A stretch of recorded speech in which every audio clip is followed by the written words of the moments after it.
मेरा नाम करण है। मैं एक कहानी सुनाने जा रहा हूँ जो कि रोचक और सच है। दोपहर का टाइम था।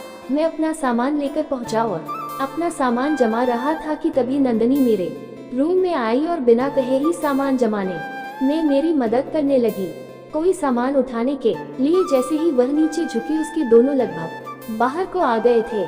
जैसे ही मेरी नजर उसके खरबूजा पर पड़ी, मेरा नागराज खड़ा हो गया। मैं उसके खरबूज को देखते ही मदहोश हो गया। बस एक तक उसके खरबूज को देखता ही रहा। नंदनी ने मेरी चोरी पकड़ ली। वो अपने खरबूजा लगभग संभालते हुए बोली, सामान शिफ्ट करने में काफी थक गए होंगे, आप क्या लोगे, चाय या फिर दूध? मेरा गला काफी सूख गया था, गले से आवाज नहीं निकल रही थी। मैं हकलाते हुए बोला, चाय में पीता नहीं, हाँ दूध चल जाएगा। कौन सा वाला? नंदनी हंसती हुई मेरे नागराज को देखती हुई बोली। तब मुझे एहसास हुआ कि मेरे नागराज ने अंदर ही अंदर बगावत शुरू कर रहा था। मैंने भी अपने नागराज को लोवर के ऊपर से ही सहलाते हुए कहा, जो आप दिलाना चाहो, मुझे तो पीने से मतलब है। अच्छा जी, पहले कभी पिया है या पहली बार पीने का मन है? निशा ने कातिल मुस्कान के साथ फिर से सवाल दागा। डेयरी वाला तो बहुत पी लिया, आज तो सीधा थन से पीना है। बस देखना यह है कि पेट भरेगा या आज भी प्यासा ही रहना पड़ेगा। ये तो पीने वाले के ऊपर निर्भर करता है कि वो पेट भर पिएगा या प्यासा रह जाएगा। नंदनी का इतना कहना था कि मैंने उसे अपनी बाहों में भर लिया और उसे चूमने लगा। शोमी करते करते हमें पता ही नहीं चला कि कब कपड़े हमारे शरीर से जुदा हो गए।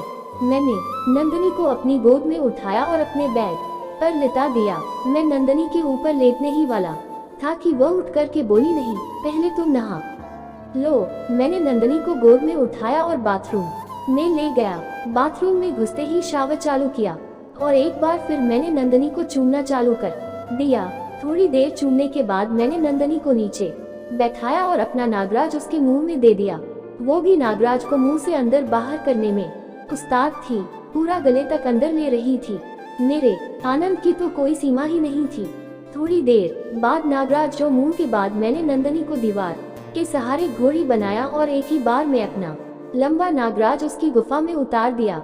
नागराज उसकी गुफा में जाते ही नंदनी चीख उठी, बोली, साले जान से मारेगा क्या? आज के पहले कभी किसी लड़की को खुदाई नहीं किया है क्या? आराम से भी तो गुफा में जा सकता था। दिन में तारे देखे गए मुझे और भी ना जाने क्या क्या बदबदाती रही। लेकिन दोस्तों, एक बात तो है, जो मजा पहली बार में पूरा नागराज डालने में है, वो मजा और कुछ भी कर लो नहीं आता। और मैं तो कहता हूँ कि पहली बार में ही नागराज गुफा में जाता है तो अच्छा होता है। तभी तो 61-62 करने वाली लड़की को एहसास होगा कि आज किसी दमदार नागराज से पाला पड़ा है।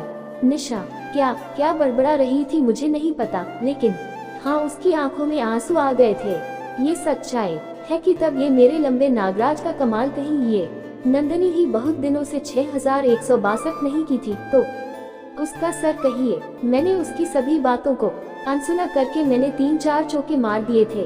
तब नंदनी बोली, भगवान के लिए मुझ पर रहम करो, नहीं तो पड़ोसी भी अंदर आ जाएंगे। मैंने भी उस पर तरस खाया, उसे प्यार से एक चुम्मी किया और अंदर बेडरूम में ले गया आया और एक बार फिर से अपना नागराज उसके मुंह में डाल दिया और हम दोनों 69 की पोजीशन में आ गए।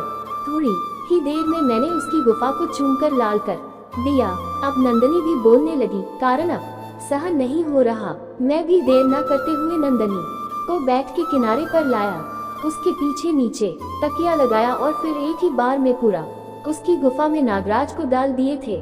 उसकी चीखें निकलती रही, उमा हाँ मन हुई माँ हाँ हाँ, लेकिन मैंने सबको अनसुना कर दिया और लगातार उसकी गुफा में छक्का लगाता रहा। तब 5 मिनट बाद नंदनी को भी मजा आने लगा। अब उसकी चीखें आनंद की सीटकारों में बदल गई थी। अभी मैंने थोड़े छक्के ही और मारे थे कि उसकी गुफा में से पानी छोड़ दिया। निशा भी इस खुदाई से संतुष्ट हो गई थी। वह बोली, मेरी ऐसी खुदाई ये आज तक नहीं हुई कि मुझे 5 मिनट भी नहीं हुए खुदाई होते हुए और मैं खाली हो गई। लेकिन मैं तो अभी भी भरा हुआ हूँ, मैंने कहा और मैं फिर से शुरू हो गया। निशा का अभी पानी निकला था तो उसे गर्म होने में 5 मिनट लगेंगे। फिर वह भी मेरा साथ देने लगी और उसकी गुफा भी पानी छोड़ने लगी। अब मैंने नंदनी को घोड़ी बनने को बोला तो घोड़ी का नाम सुनते ही निशा बोली, ना बाबा ना, मुझे नहीं बनना घोड़ी, तुम्हारा बहुत बड़ा है, तुम तो ऐसे ही कर लो। मैंने कहा निशा, मेरी जान बड़ा है तभी तो तुम्हें मजा आ रहा है, अब और मजा आएगा। और नंदनी भी नानू का करते हुए घोड़ी बन गई। मैंने उसकी कमर पकड़ के उसके कूल्हों के बीच में दरार पर नागराज रगड़ते हुए एक बार फिर गर्म नंदनी की गुफा में नागराज को डाल दिया। नागराज उसकी गुफा में घुसाकर अब मैंने नंदनी की कमर को पूरी ताकत से पकड़ा और मैच शुरू कर दिए। नंदनी अभी भी मेरे नागराज को सह नहीं पाए और उसके मुंह से आ आई, मर गई आदि निकलने लगा। ऐसे ही कराहती हुई वह फिर से खाली हो गई, लेकिन मेरा नागराज आज खाली होने का नाम ही नहीं ले रहा था। फिर मैंने भी गहरे गहरे छक्के लगाना शुरू कर दिए। तब तक मेरा भी नंदनी की गुफा में ही पानी रह गया। उसके बाद घर अमानती ने अपने कपड़े पहने और नीचे जाने लगे, लेकिन जैसे ही उसने दरवाजा खोला, सामने गैलरी में उसकी बड़ी बेटी रानी खड़ी थी। दोनों ने एक दूसरे को देखा लेकिन बोली कुछ नहीं। रानी मुझे खा जाने वाली नजरों से देख रही थी। वीडियो अच्छी लगी हो वीडियो लाइक करें और हमारे चैनल कहानियाँ प्यार भरी को सब्सक्राइब हो।